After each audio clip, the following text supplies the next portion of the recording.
dahil maganda nga ang sikat ng araw, naisipan naming mag-asawa na magtrabaho muna sa bukid. Pero bago yan, nag-harvest muna ako ng aking mga gulay. Mga kaibigan, palapit na talaga ang winter, kaya bago pa man yan matunaw, nag-harvest muna ako ng mga talbos ng mga ampalaya dahil meron akong pagbibigyan. Isa po sa mga Pilipino na kung saan siya po yung pinag-iwanan ko ng ating mga manok nung tayo po'y pumunta sa Pilipinas. Yes, kailangan po nating magbigay dahil matagal ko na talaga siyang pinapapunta. Ang problema nga lang, lagi siyang kumakayod at busy sa buhay. Yes, ganun po dito mga kaibigan, yung mga kapwa natin mga Pilipino, wala na silang time. Wala na silang time gumala. Kaya ayun, kapag day off na yan sila, mag-aanuhan na lang, matutulog na lang yan sila. Ganyan po dito kahirap ang buhay sa ibang bansa mga kaibigan. Kailangan mo talagang kumayod. Kaya ayan, nag-prepare ako ng aking mga ibibigay na gulay sa kanya. Syempre, hindi magpapaiwan yung ating talbos ng ampalaya. Meron din tayong kaunting bunga ng ampalaya mga kaibigan. Maganda kasi talaga kapag nag-share po tayo ng ating mga produce din na mga gulay, especially sa mga kaibigan natin na siya na mga napag-iiwanan natin sa ating mga bagay-bagay. Char, nakikita nyo ba yung ating garden? Ayan, tutunaw na yung mga pananim ko. Pero ang upo ko talaga ngayong taon, grabe, pabida talaga sila. Handami para nilang bunga.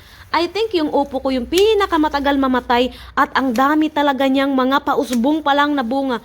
Kung sa Pilipinas talaga to mga kaibigan, kung sinabi kong 200 plus yung bunga niya, siguro more pa talaga. Kasi talagang hindi talaga siya maawat-awat. Ayan, nagginugupit ko yun yung aking opo na napasok dito sa plastic na lagayan ng ano ito, iaso. Pero ayan siya, oh. Tinatanggal ko na lang siya. At alam nyo ba mga kaibigan, yung pakiramdam talaga na nagbibigay ka, iba talaga. Sabi nga ng asawa ko, ibenta ko nga daw. Sabi ko, okay lang naman, nagbebenta naman talaga ako. Pero may time talaga na gusto ko talaga magbigay kasi lalong-lalo na sa mga kaibigan natin na hindi naman natin lagi nakikita. Tapos napaano natin ba, kumbaga give and take lang. Kasi may mga ginagawa sila na kapalit naman ng pag wala tayo. So ayan, nagbibigay ako ng mga gulay. At saka sobra-sobra po ang mga gulay na yan sa akin kasi mag-iipon na talaga ako ng mga gulay. At saka ang opo ko talaga mga kaibigan, hindi po talaga ako palakain ng opo. Kasi sabi nga daw nila, pag kumakain ka daw lagi ng opo, bababa daw yung dugo mo. Char, totoo ba yun? So andito naman, nag-harvest naman tayo ng ating mga cute na kalabasa. Alam nyo ba mga kaibigan, trivia na naman, ang kalabasa na ito is kaunti lang ang buto. Yes, kaunti lang ang buto, tsaka napakalabo po niya mga kaibigan. Maliliit man po yan sa inyong paningin, pero masarap po yan siya kapag kinain. Humugot na naman. Pero mga kaibigan, kumuha din po tayo ng mga kalabasa kasi syempre kailangan din natin bigyan ng kalabasa. Kasi ang Pilipino, mahilig talaga kumain ng kalabasa. Hindi nga lang kompleto yung aking pakbit, pero okay na. At pagkatapos, ayan, may mga bunga pa siya, marami. Andito na yung ating mga nakuha.